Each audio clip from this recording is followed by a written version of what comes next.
You ever leave a conversation feeling like somebody reached into your chest and took something out and you can't quite name what, but you know for damn sure you had more of it before that conversation started? That's not your imagination. That's not just being sensitive. That's an actual exchange that happened whether either one of you consciously meant for it to or not. And most people spend their entire lives bleeding energy through interactions like that without ever once asking why they feel exhausted around certain people and electrified around others. Let's get into what's actually happening, because low vibration gets thrown around so loosely in this community, it's basically lost all its teeth. It's not an insult. It's not a label you slap on somebody you don't like so you can feel superior while scrolling past them.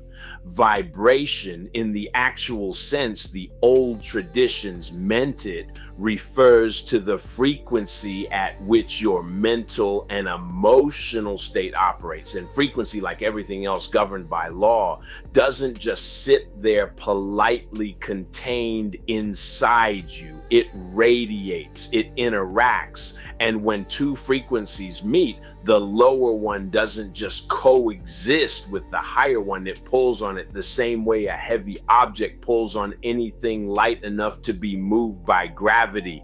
This is why you can walk into a room in a genuinely good mood and leave 40 minutes later snapping at people for no reason, and you'll spend the whole rest of the day confused about where that shift even came from. Nothing happened, you'll tell yourself. Something happened.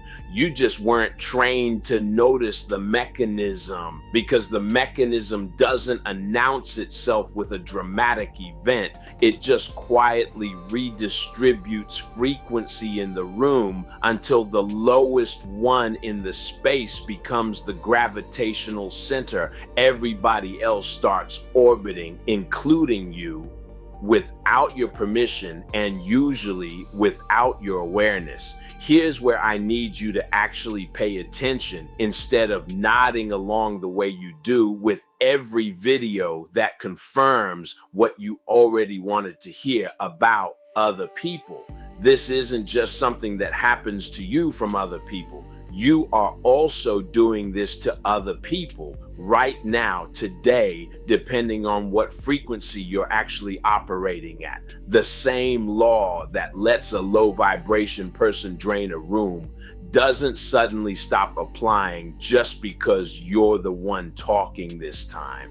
If you're walking into spaces carrying unprocessed resentment, constant complaint, scarcity thinking dressed up as just being realistic, you're the gravitational drag in somebody else's day, and pretending otherwise because you're the one watching this video instead of being talked about in it is exactly the kind of self-exemption that keeps people stuck for years.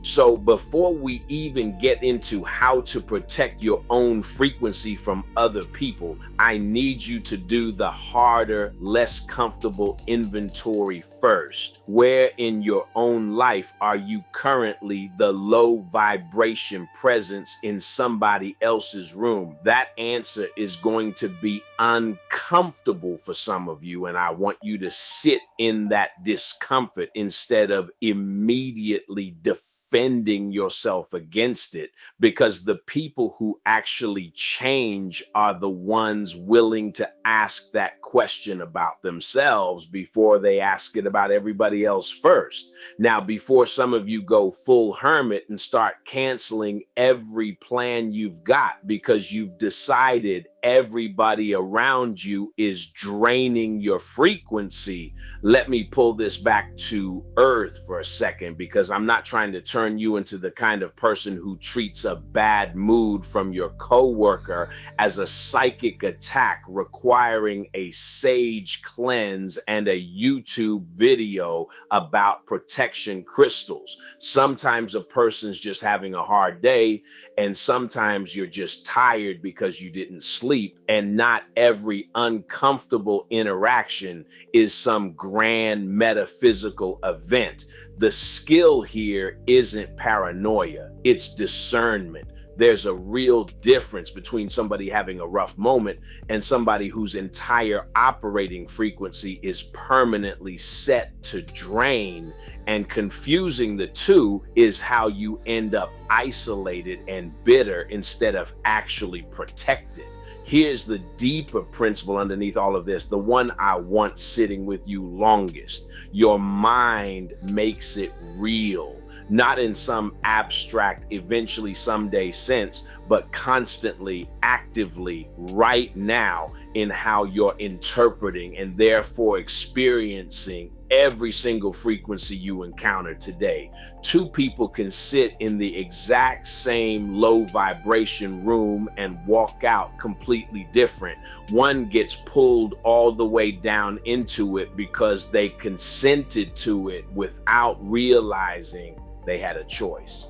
The other recognizes the frequency, doesn't fight it, doesn't even resent it, and simply declines to match it and walks out exactly as steady as they walked in. Same room, same exposure, completely different outcome, because the mind that consents to being pulled and the mind that consents to staying anchored are building two entirely different realities out of the identical raw material. So how do you actually stay anchored instead of getting pulled down every single time you encounter a lower frequency? Because knowing the mechanism intellectually and actually holding your ground in real time are two very different skills. And most people never bother developing the second one. First, you have to stop treating your own emotional state as something that just happens to you passively,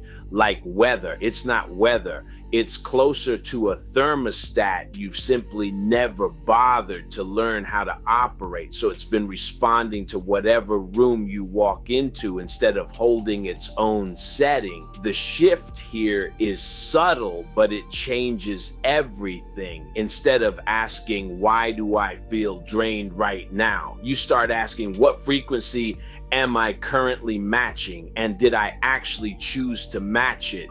Or did I just default into it the way I always do? That single question asked consistently starts rebuilding the muscle most people let atrophy entirely by adulthood.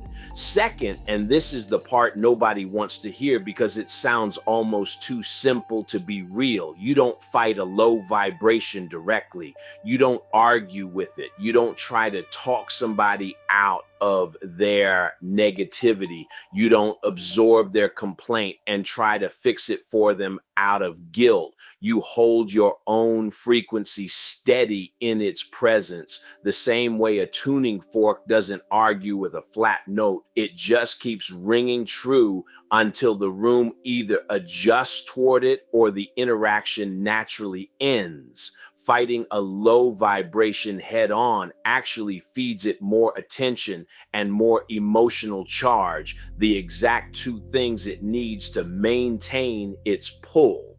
Steadiness starves it without you ever having to raise your voice. Third, build real boundaries around your exposure and stop feeling guilty about it like boundaries are some kind of spiritual failure. Some people genuinely are consistent, energetic drains, not because they're evil, but because they've never done any of this work themselves and have no functioning thermostat of their own. You're allowed to limit time with people like that. You're allowed to leave a room. You're allowed to mute a group chat that's nothing but collective doom and complaint dressed up as venting. None of that makes you cold or unspiritual. Protecting your own frequency isn't selfish. It's basic maintenance, the same way you wouldn't feel guilty about not letting somebody siphon gas out of your car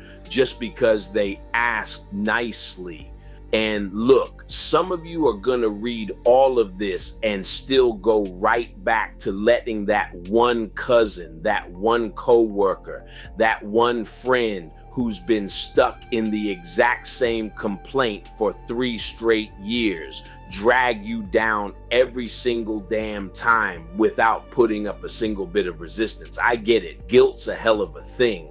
But at some point, you have to ask yourself how much of your actual life you're willing to keep handing over because you're scared of being called selfish by somebody who's never once asked themselves what their own frequency is doing to the people around them. That's not me telling you to cut everybody off and go live alone on a mountain.